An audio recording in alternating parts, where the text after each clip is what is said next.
Hey guys, welcome back to my channel. So if you have no idea who I am, my name is Jasmine, and obviously you clicked on this video for a reason. So when I sat down to film, right now, right this very second, I wasn't exactly sure what I was going to film.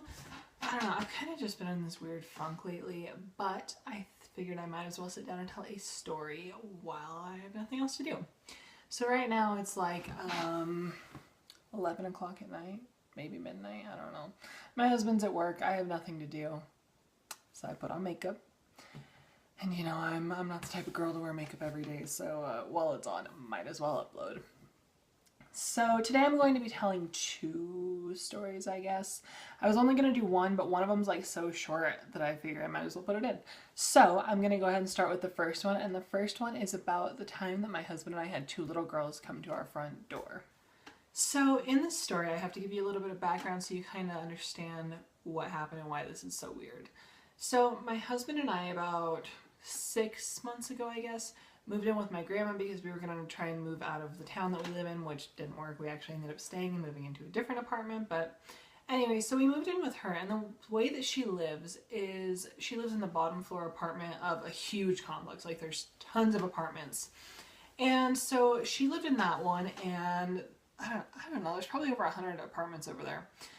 But we lived there, and she went to bed pretty early. She usually goes to bed at like 9, and then she lays in bed and listens to it because she's blind, so she can't really watch TV or anything. But she went to bed, and he and I decided to just hang out in the living room. And so he had his Xbox hooked up, and he was playing games, and I was playing like Candy Crush on my phone or something like that. And it's like 11 o'clock at night, maybe 11:30. And we're just relaxing, and no one ever comes to the door. Like, ever. It's just not something that happens. And even in the place we live now, no one comes to the door. And so we're just laying there relaxing. I'm all curled up with a blanket and cozy, and I'm like, oh my gosh, it feels so good to relax. And we are just hanging out. Really peaceful. It's a good night. I think we had played Pokemon Go that night or something. But we're laying there and we hear a knock on the door. And I am too scared to answer the door because it's like 11:30 at night and no one comes to the door. And so Will gets up from his chair, which the chair he was sitting in is one of those that like takes forever to recline. You know, it's a button, so you push the button and it like lifts you up. But he jumps out of the chair and he goes over and answers the door. And when he opens it, there's two young girls just standing there. And so I like sit up immediately because I'm like, what is going on? And so I'm like, what can we do for you? And they're like, oh, can we use your phone? and I'm like, yeah, for what? And they're like, We need to call our mom. And I'm like, well, why aren't you with your mom? Where's your mom at? And they're like, well, we're staying with our dad right now, and we need to call our mom. and so I'm not sure what to do. Like, they're standing in the cold, and it's pretty cold outside now. And they're in their pajamas, and they're like both carrying like a sleeping bag, I think, or maybe it was just a blanket. And they look like they're probably 9 or 10, I think. And so I'm like, how old are you guys? And then they told us our ages, but I can't remember, obviously. But somewhere around what we guessed, and I was like, so you know your mom's phone number? And they're like, yeah. And I was like, well, why aren't you with your dad?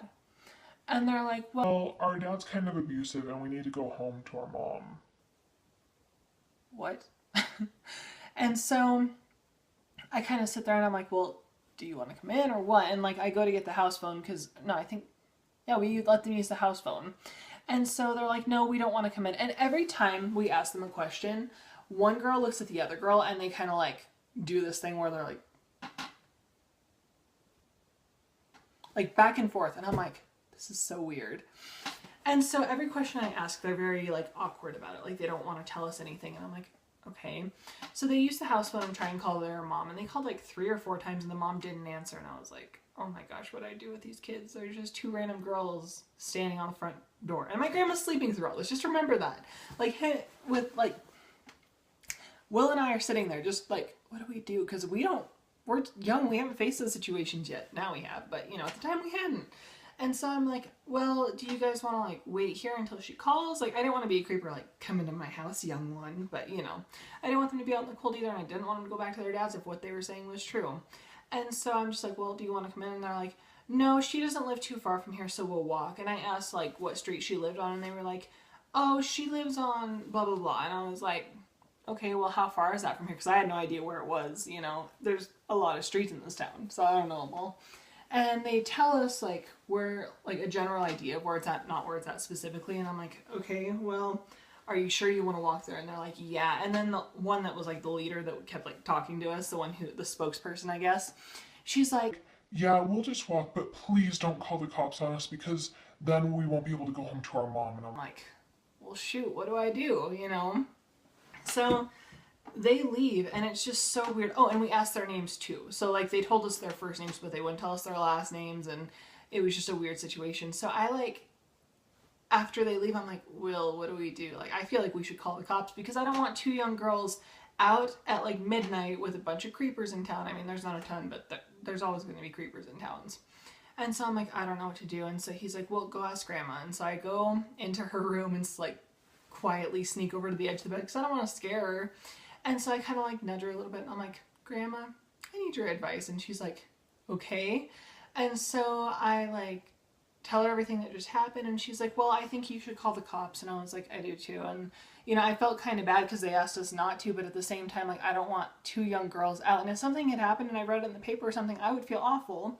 And so I called the cops, and the cops were like, okay, well, we'll go find him and see what happens, and just, you know, we'll take care of it. And I was like, okay. And then I remembered a detail, but I don't remember what, probably like the street name or something. And I called them back, and they were like, okay, well, that helps. Thank you so much. And I guess they found him, but we never found out what happened. There was nothing in the paper or anything, so I'm assuming they got it figured out. So that's the first weird story.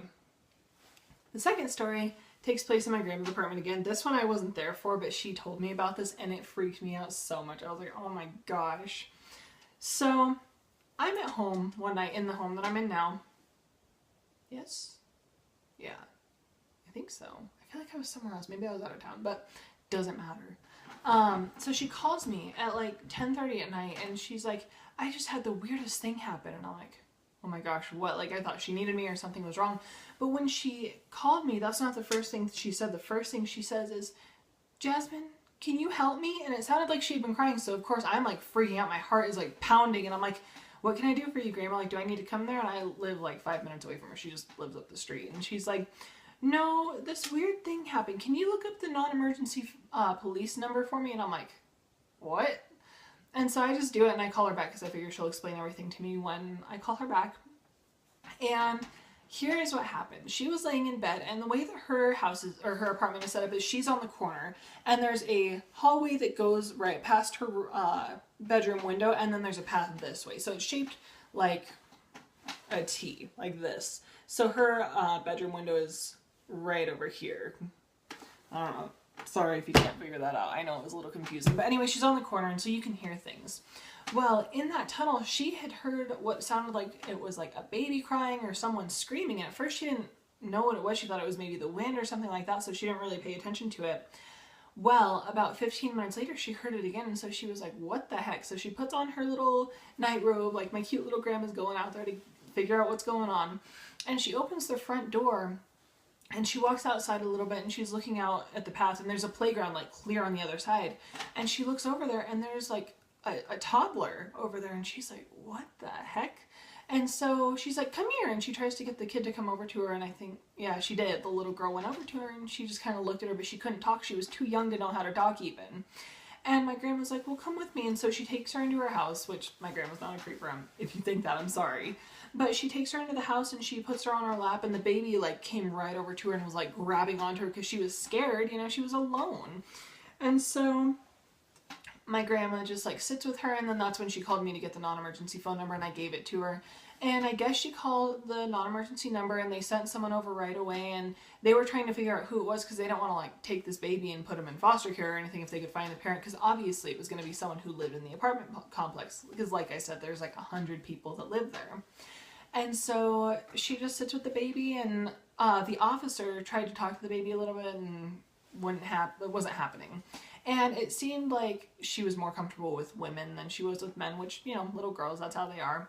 But anyway, so they tried to get a little bit of information, and then they called the apartment manager, and they were asking if they had any idea who it was. And the apartment manager who lives like at the actual apartments, because they have 3 different buildings, ends up coming over and she's like, I think I have an idea of who it is. And so she goes, and at that moment a mom comes walking around the corner and she's like crying looking for her child, and she's like yelling her name. Well, instead of going up and like hugging the child like you would, like you haven't seen your child, this child was missing. Instead of going up and like picking her up and like holding her, she just like continues to cry and she sits on a chair, and then the officers start asking her questions like how the child was loose on its own, you know. And she's like, oh, I don't know how this happened. Like, we were watching her. I think I opened the door and she, like, ran out. But here's my thing is, even when we've, like, owned dogs and stuff, we don't own any dogs right now, but when we did, if a dog ran out, like, if I open the door, you can tell and you go after him. You don't just, like, let him go, like, bye, you know.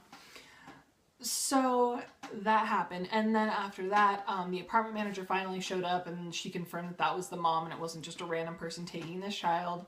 And she was so like confused. Well, the mom went home with the baby, and this is where it kind of got interesting. The apartment manager came back to my grandma's house after the mom had picked up the child and taken her home, and she's like, yeah, this isn't the first time this has happened. And so she talked to the cop for a little while, like half an hour, and they decided that it was time to take this child away from the mom, because the mom obviously can't keep track of this kid, because this has happened many times before. And as much as I hate to see a child be separated from their mother or their parent, I feel like in this situation it was hopefully the right thing to do. I mean, I'm sure they'll get her back when they learn how to take care of her, but I just can't imagine being a mom and losing my child multiple times. I just don't know how that happens, and I'm sorry if you disagree. You have a right to your own opinion. Like, I'm totally welcoming of that. But this situation was just so weird, and like, I couldn't lose my child, you know. That would be the light of my life, and I would never like let them out of my sight like that. But anyways, so those are the 2 weird stories that happened, and I hope you guys enjoyed. I know that like this is so weird, but you know, that's just my life, and I'm sure that there will be many more story times to come. I have a whole list saved on my phone, so if you enjoyed this video, make sure you give it a thumbs up. Go ahead and subscribe to my channel if you haven't already, and I will talk to you in my next video.